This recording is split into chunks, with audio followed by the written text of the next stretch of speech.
안녕하세요. 이은영의 심줄인대 지압교실의 이은영입니다. 오늘은 어르신 지팡이 없이 걷는 지압법에 대해서 배워보도록 하겠습니다. 심줄인대 지압법을 소개하기 전에 심줄인대 지압법이 3가지 조건사항이 있습니다. 그거에 대해서 잠깐 설명드리겠습니다. 첫 번째는 여기 나와 있는 35kg 압력으로 지압하는 겁니다. 두 번째는 35초 동안 지압한다. 세 번째는 지압봉으로 지압을 해야 효과가 좋다. 왜 그러냐면 심줄과 인대는 섬유질인데 심줄과 인대는 늘어났다 굳어집니다. 그런데 이거는 손으로 지압하면 딱딱하거나 늘어난 걸 지압하면 얘가 심줄이나 인대나 재질이 쉽게 줄어들거나 그 다음에 쉽게 부드러워지질 않아요. 그런데 지금 제가 들고 있는 이 지압봉, 이건 제가 고안을 해서 만든 건데 이 끝부분은 우리 모나미 볼펜 뚜껑 부분처럼 6.7mm 정도의 평평한 면이에요. 뾰족하지가 않아요. 그 다음에 이렇게 손잡이처럼 잡기 좋게, 그러니까 지압을 할 때 손으로 잡고, 그 다음에 왼손으로 손상된 힘줄을 잡고 지압봉을 손끝에 댄 다음에 힘을 하는 게 아니라 팔을 펴고 체중으로 누르는 겁니다.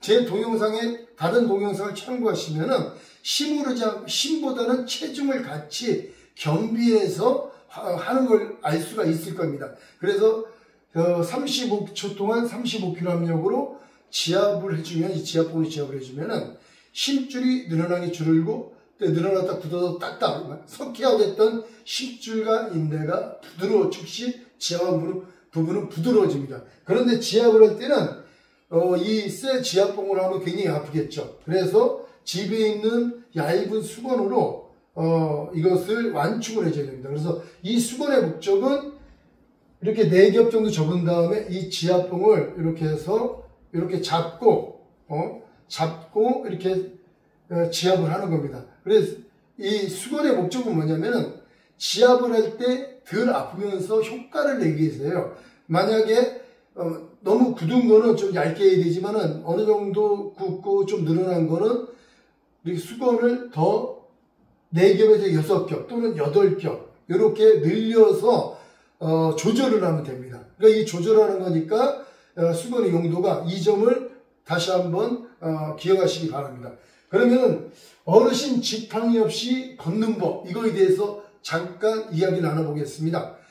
제가 차를 타고 길을 가거나 아니면 걷다 보면은 어르신들이 가끔 보여요. 근데 잘 걷는 분도 있지만은 근데 많은 분들이 가끔 보면은 잘 못 걸어요. 근데 더 심한 분은 어떻게 걷냐면은 지팡이 같은 거 있잖아요. 우리 등산할 때 쓰는 지팡이 같은 거를 잡고, 어떤 분은 하나 잡지만 어떤 분은 2개 잡고 이거를 잘 못 걸어서 넘어질까봐 그렇게 걷더라고요. 그런 걸 볼 때마다 굉장히 안타까운 게, 이 지압을 해주면은 저 지팡이 없이도 잘 걸을 수가 있을 텐데, 넘어지지 않는 그런 안정감이 있을 텐데, 이런 생각이 굉장히 많이 들더라고요. 그래서 이 동영상을 꼭 올리고 싶었습니다. 제 유튜브에 관련된 영상이 많이 있지만은 제가 꼭 올리고 싶었어요.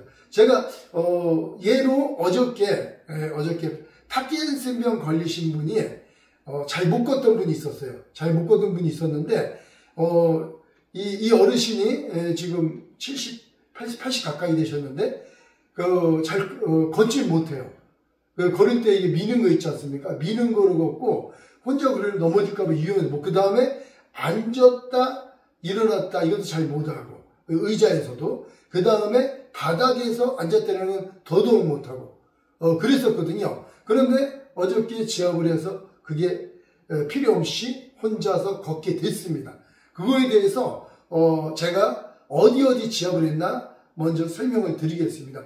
그래서 이 어르신 같은 경우는 먼저 허리가 아프대요. 맨날 파킨슨병을 했는데 매일 주무시는 게 일이에요. 약을 많이 드셔도 그럴 수 있는데 어쨌든 주무시는데 허리를 삐뚤게 주무셨대요. 그래서 삐뚤게 주무셨는데 보니까 척추가 몸이 이렇게 기울어졌더라고요. 그러니까 척추 충만증이더라고. 허리가 아프다는데 왼쪽이 왼쪽으로 나왔더라고. 그래가지고 척추가 있으면 이렇게 척추가 있으면은 이 척추 뼈지 않습니까? 이 척추 뼈야. 뼈면은 이렇게 뼈 마디지 않습니까? 그러면 이렇게 뼈 마디면은 여기가 허리 라인이 같이 이거예요. 그러면 척추뼈 옆에, 그러니까 여기는 디스크잖아요. 디스크 자리 누르는 게 아니라 척추 옆에 여기를 눌러줬어요. 특히 왼쪽을 먼저 이렇게 마디별로 눌러줬더니 통증이 많이 사라졌습니다. 그 다음에 이거 누른 다음에 옆구리 갈비뼈가 이렇게 끝나는, 이게 갈비뼈예요. 갈비뼈 끝나는 옆구리 측면에 힘줄이 있습니다. 옆구리 측면 힘줄을 그 눌러줘서 허리에 힘이 더, 근육이 힘이 더 오게끔 했습니다. 그래서 이렇게 해주고 그 다음에 다 누르고 났더니 또 이제 이번에 또 오른쪽으로 이렇게 몸이 기울어지더라고요. 그래서 오른쪽도 이렇게 척추 측면을 지압을 해줬습니다. 그 다음에 옆구리도 지압을 해주고, 그 다음에 가운데도 한 방씩 해줬습니다. 가운데에 잡히는 힘줄도. 그래서 가운데 이렇게 만지면은, 엎드려 놓고 만지면 딱딱한 줄이 잡혀요. 누르면 또 아파요. 그런 데를 지압을 해줬습니다. 이분 같은 경우는 이렇게 먼저 척추 측만증에서 머리를 먼저, 몸을 세우는 걸 먼저 했고, 그 다음에 중요한 게 뭐냐면은 발목을 지압했습니다. 발목 같은 경우도 이렇게 있으면, 발목이 이렇게 있으면 여기 복상뼈잖아요. 복상뼈인데, 사람이 옆으로 넘어지려고 하는데 어떻게 되냐면 복상뼈 좌우측에 측면을 지압해줍니다. 측면. 복상뼈 밑에 누르면은 좀 튀어나오고 누르면 아파요. 그래서 복상뼈 밑에를 만져봐서 우둘투둘하거나 이런 데를 지압봉으로 지압을 해주면 얘가 부드러워지면서 인대가 회복이 되므로 발목을 잡아주는 힘이 좋아져요. 그래서 서 있어도 이렇게 옆으로 넘어지려는 느낌이 없어집니다. 그래서 이 부분 옆으로 넘어지려는 분들이 있다. 넘어지면 옆으로 넘어지려는 분이 있다. 그러면 복상뼈 밑에 측면만 지압해주면 그게 없어집니다. 그냥 없어져요. 그 다음에 또 발목 중에 발목에 이렇게 보면은 이렇게 좀 약간 그리기가 좀 그런데 어떻게 이렇게 그려야 되나? 여기 발목 정면이에요. 발목 정면 여기가 만약에 발가락이다. 이렇게 발가락에 대충 그리겠습니다. 그러면 발목 접치는 부분 있잖아요. 발목 여기가 복상시 좌우로 있고 좌우로 있으면 우리가 쪼그려 앉거나 어르신들이 뭐냐면은 바닥에 못 앉거나 일어날 때 의자에서 일어날 때 힘을 못 주고 또 일어날 때 뒤로 넘어가려는 분들은 왜 그러냐면은 이 앞쪽에 이렇게 발 쪽으로 이어진 힘줄들이 있습니다. 이 앞쪽에. 그래서 그런 분들 같은 경우는 이 발목 앞에 접치는 데 있지 않습니까? 접어지는 데를 엄지손가락 눌러서 흔들어 보면은 우동줄 같은 두꺼운 줄이 잡힙니다. 그래서 가운데도 있고 이쪽도 있고 주로 이쪽하고 이쪽이 더 눌러주는 게 바깥쪽보다도 이 안쪽을 눌러주는데 이거 누르고 이거 누르면 더 좋습니다. 이런 식으로 이 힘줄을 찾아서 누르고 위아래로 첫 번째 가운데 누르고 아래 누르고 위에 누르고 이렇게 세 방씩만 해주면 두 방씩만 해줘도 좋아요. 그러면 누르고 나면은 힘줄이 딱딱했던 게 부드러워진 걸 확인할 수가 있습니다. 그래서 발목은 두 번째로 요걸 눌러주면은 앉았다가 일어날 때도 좋고, 그리고 조금 전에 의자에 앉았다 일어날 때 여기가 좋아야 몸이 이렇게 각도가 생겨요. 몸이 할 때 무릎이 안쪽 앞으로 굽혀지는 발목이 굽혀지면서 각도가 생기기 때문에 일어나는 힘이 좋습니다. 그리고 바닥에 앉았다 일어날 때도 얘 앞쪽이 부드러워지면 앉았다 일어나는데 용이합니다. 그래서 두 번째로 여기 발목 쪽을 지압을 했어요. 그러니까 발목 쪽을 지압해주고 그 다음에 세 번째로 어디를 지압했냐? 무릎 있지 않습니까? 무릎 이렇게 이게 많이 무릎이라고 시작하죠. 이게 무릎이에요. 무릎에 여기가 쓸개골입니다. 쓸개골. 가운데는 뼈 있죠.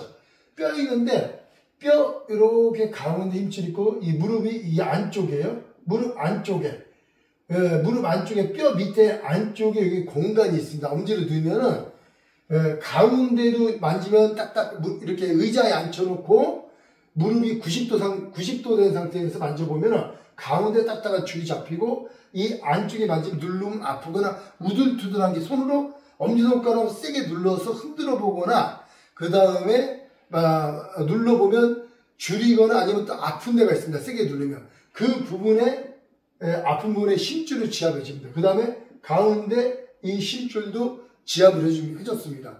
그 다음에 또 어디를 지압해 줬냐면 무릎에서 이렇게 가운데 이렇게 올라가는 힘줄이 있고 또 여기 끝에서 이렇게 올라가는 힘줄이 있어요. 바깥쪽보다는 이 가운데 여기하고 이 끝에 부분 심줄이 뼈 끝에 붙어 있어요. 그래서 무릎 아프신 분들 위가 아프다 그러면 다 이게 아픈 거예요. 이게. 그래서 요거랑 그 다음에 또 가운데 여기랑 중간에 요거랑 요걸 또 눌러줬습니다. 그래서 이걸 눌러줬더니 어떻게 됐냐? 요것만 해줬는데 이렇게 세 군데 아까 허리하고 발목하고 무릎하고 여기를 눌러줬더니 바닥에 앉는 것도 되고 의자에서 앉았다는 건 물론 잘 되고 그 다음에 바닥에서 앉았다 일어나도 혼자서 잘 못했거든요. 그러니까 엄두도 못 냈죠. 뭘 잡고 일어난다든지 소파 같은 걸 잡고 겨우 일어나는다든지 그랬거든요. 그래서 이걸 하고 난 다음에 걸었거든요. 휠체어 미는 걸 뭐라 그러지? 보행기를 밀고 가지 않고 혼자서 왔다 갔다 계속 걸을 수가 있었어요. 계속. 그러니까 제가 물어봤죠. 걷는데 넘어질 느낌이 있냐? 불안하지 않냐? 그러니까 하나도 안 불안하다고 하더라고요. 불안하지 않다고 하더라고요. 그래서 이렇게 어르신들이 지팡이 없이 걷는 법은 간단합니다. 아까 말한 것처럼 허리는 허리가 아프신 분들, 허리가 이렇게 등이 굽어지거나 허리가 굽어진 분들은 등이나 허리를 펴야죠. 지압을 해서. 그렇지만은 허리나 등이 아프지 않거나 굽어지지 않고 그렇게 많이 아파도 그렇게 많이 안 아픈 분들은 말씀드린 것처럼 발목하고 이 무릎 주변 무릎을 해야 이렇게 걸을 때 힘이 있거든요. 그래서 뭐라고 그러냐면 무릎을 지압했더니 걷는 게 무릎이 올라간다. 그러니까 어르신들이 무릎이 안 올라가고 펭귄처럼 뻗정다리로 이렇게 걷잖아요. 왜냐하면 무릎에 유연성이 없어서 그래요. 무릎에. 그래서 물론 요게 다가 아니라 때로 어떤 분들은 무릎 뒤편도 누를 수도 있고 그럴 수도 있습니다. 그러니까 이게 무조건 다 이게 요대로 하면 좋다가 아니라 이 정도만 해도 어느 정도 다 걸어진다. 이 말씀을 드리려고 합니다. 그 다음에 한 가지 더. 그 다음에 한 가지 더는 이 정도 안 좋은 분들은 팔을 많이 쓰기 때문에 손목에 힘이 없어요. 팔에 힘이 없어, 팔에 힘이 없어가지고 어디 지압을 해줬냐면 제 유튜브에 손목 지압법이 있는데 이렇게 손목을 그리면은 여기가 손목이에요, 손목 라인. 손목 라인이면은 이게 주먹이고 그러면 손목 라인이면은 손목에 이렇게 지나가는 힘줄이 있습니다. 그래서 여기 만져보면은 가운데 손목을 여기 만져보면 이렇게 제껴서 보면 요 가운데 이렇게 제끼면 여기 만지 줄이 있어요. 요 줄을 지압을 해주면 손목에 이제 주먹이 쥐는 힘이 해주고 팔에 통증도 없이 팔이 힘이 더 세집니다. 그래서 요거를 같이 해주면 왜 손목을 같이 해주냐고 그러면 어르신들이 계속 밀고 그러면 근력이 떨어지면서 팔에 힘이 없어요. 손에 힘이 없어. 그래서 바닥에서 짚고 일어날 때 힘이 없거든요. 그렇기 때문에 손목도 같이 해주는 게 좋습니다. 여기까지 제가 좀 약간 설명을 드렸는데 한번 해보시고 주위에 어르신이 있다면은 한번 해보시고 만약에 잘 안 되거나 혹시 잘 되거나 어쨌든 댓글을 한번 부탁합니다. 댓글을 제가 부탁하는 이유는 많은 분들이 하셔가지고 효과가 있다 그러면 다른 분들도 그걸 보고 용기 내서 할 수가 있는 거거든요. 또 혹시 하시다가 잘 모르는 게 있으면 저한테 댓글 달아주면 제가 전화번호도 알려드릴 테니까 전화로 제가 상담해드릴 수도 있습니다. 부담 갖지 마시고 연락 주시면 됩니다. 네, 감사합니다.